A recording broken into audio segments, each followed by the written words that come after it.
Olá, buscadores! Hoje iremos dar continuidade à explicação do vídeo anterior, estudaremos uma possível origem de tudo, também vamos ver alguns atributos de Deus que vão nos auxiliar a compreender muito da essência e como podemos aplicar na prática todo este conhecimento. No vídeo passado, nós definimos Deus como um supremo artista, matriz de amor e fonte perfeita do pensamento anterior. E por que o fizemos desta maneira? Vamos lá. Supremo artista. Na minha forma de pensar, é por meio dos nossos 5 sentidos e analisando as coisas da natureza original que conseguiremos perceber de uma maneira mais simples e ao mesmo tempo mais efetiva o que é Deus e o propósito da criação. Mas para isso, é importante desacelerar um pouco o ritmo de vida e observar com mais calma todas as coisas ao nosso redor. Porque na correria diária, geralmente nós bloqueamos nosso maior artefato de percepções, estes 5 sentidos. Dessa forma, de maneira muito despretensiosa e mesmo sem entender bem, se deixando de lado a nossa arrogância e com flexibilidade de ser um aprendiz, comece a analisar então todas as coisas naturais ao seu redor. Examine as plantas, as frutas, verduras, a chuva, as nuvens, as raízes e os troncos de uma árvore, por exemplo. Nós poderíamos ir mais além. Imagine a praia mais paradisíaca que você conhece. A coloração do céu ao entardecer ou ao amanhecer. Sinta a potência do sol e a sua grandeza. A beleza da lua em uma noite estrelada. Ah, e as estrelas, hein? Nós temos muito o que falar sobre elas. Também a imensidão do mar, a vasta existência de espécies de todos os seres de tipos que estão imersos neste ecossistema, entre outros. Faça esse exercício de imaginar todas as coisas mais magníficas da natureza original. Cada detalhe revela muito sobre a magnificência dessa mente criadora. E sabe o que é o mais incrível deste conjunto de coisas? Tudo está perfeitamente pensado, planejado e desenhado anteriormente. Eu me recuso a imaginar que tanta perfeição seja obra do acaso, porque o acaso não tem este poder. Nós já vimos que o propósito é uma lei natural, então pense nisso. A matriz de amor. Este ponto de análise não se trata do amor romântico ou do amor familiar. É aquele conceito descrito no tópico sobre as leis naturais que é expressado como uma força criadora e mantenedora de vida.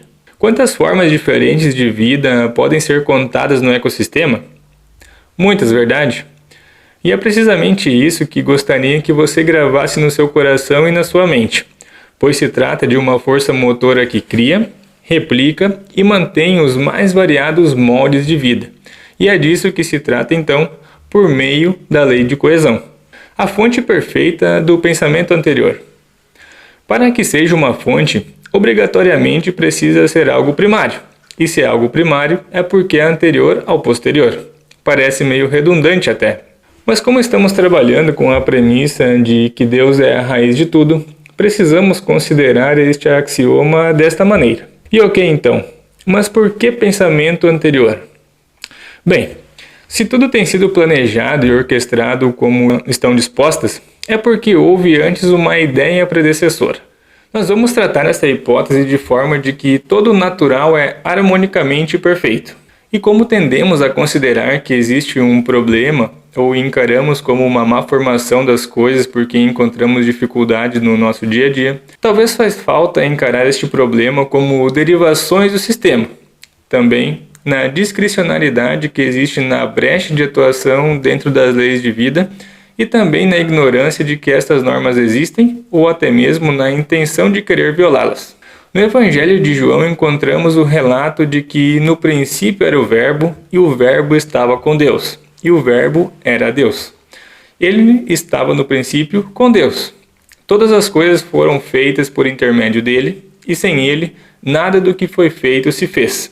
A vida estava nele e a vida era a luz dos homens. Só que isso soa um pouco religioso, certo? Então, precisamos fazer outro exercício de visualização.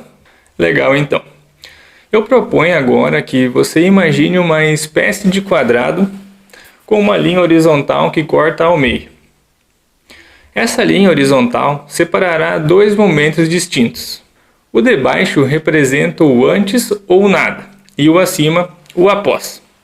A partir desta linha horizontal, iremos começar a entender o que possivelmente ocorreu anteriormente à formação do nosso lindo planeta azul. Se você quiser considerar os ensinamentos do livro de Gênesis, do Big Bang ou a evolução de Darwin, a primeira coisa que você precisa saber é que provavelmente você estará analisando essas hipóteses dessa linha para cima, e eu gostaria que você passasse a pensar desde a linha para baixo, pois essa é a história que nós desconhecemos. Você se lembra daquele tripé de premissas dos fatos da história oficial, extraoficial e a oculta? Pois então, vamos considerar o conceito do verbo criador, porque ele é o mais conhecido, e eu gosto muito da ideia de estudar a partir de conceitos e também de ideias que eu já sei ou ao menos eu tenho alguma noção. Imagino que você também já tenha ouvido falar deste conceito do verbo. Para começar então, precisamos considerar que a palavra verbo provém do grego verbum ou logos e está intimamente relacionado com a transcendência do universo, da materialidade e também das ações. Um dos poderes macros do verbo é precisamente a eternidade dentro do infinito, pois é inesgotável. Dessa forma, a energia que o constitui se manifesta através de uma vibração e uma frequência em partículas que se expandem em um movimento infinito capaz de gestar a vida em diferentes dimensões.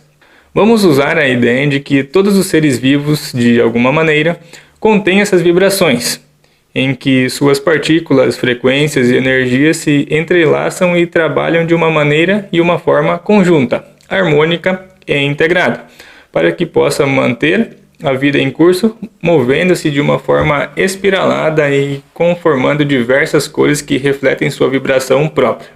Em nossa teoria, o verbo é a força que sustenta tudo e todos, e é a causa e potência que anima a completude, inclusive antes de qualquer concepção de vida. Portanto, tome nota da seguinte frase: somos a replicação do verbo em sua multiforme, que se recusa a destruir-se, mas sim persiste em transformar-se. Como nós tratamos de ser imparciais aqui neste espaço, e para que possamos entender melhor estes conceitos, vamos recorrer a alguns livros chamados apócrifos. Estes documentos não estão contemplados no cânon bíblico, pois não são considerados inspirados por Deus. Muitas pessoas, e inclusive alguns estudiosos, consideram estes apócrifos como documentos falsos, clandestinos ou de procedência duvidosa. Só que nós, os buscadores independentes, não podemos fazer isso. Nós nos valeremos de suas informações porque vamos ver como muitas dessas informações se complementam e também se entrelaçam com outros documentos importantes e considerados oficiais. Como já mencionado anteriormente, aqui nós perseguimos a verdade universal e nos tornamos muito suscetíveis ao erro se considerarmos que ela está contida em um único documento ou em um único lugar. Você precisa entender de uma vez por todas que informação é poder e vale mais do que dinheiro. Se você se atar a ideias de um só lugar e se considerar que elas são sagradas ou profanas, se tornará um alvo muito grande daquelas pessoas manipuladoras. Portanto, tenha bom siso. No próximo vídeo continuaremos pesquisando sobre este assunto e daremos início ao estudo das estrelas e como elas têm sido importantes dentro da conformação do cosmos. Mas antes, gostaria de sugerir outro grande livro. Ele se chama 36 Dias, a saga do piloto de avião que caiu na Amazônia e se reencontrou com Deus, do autor Antônio Senna. É um relato real e espetacular. Vou deixar o link aqui na descrição. E veja só que interessante o que o autor menciona logo no começo. Tem coisas que a ciência não explica. Outras estão muito além da nossa capacidade de entendimento. E às vezes apenas o sobrenatural pode dar pistas de como e por que certas coisas acontecem. 1 minuto para Deus pode significar anos para o ser humano. 36 dias pareceram uma eternidade. Mas será que não foi o tempo de que eu precisava para me reconciliar com Deus? Bacana, certo? Então por hoje é isso, pessoal. Até o próximo vídeo. Buscando respostas, um caminho de mão única. Tchau!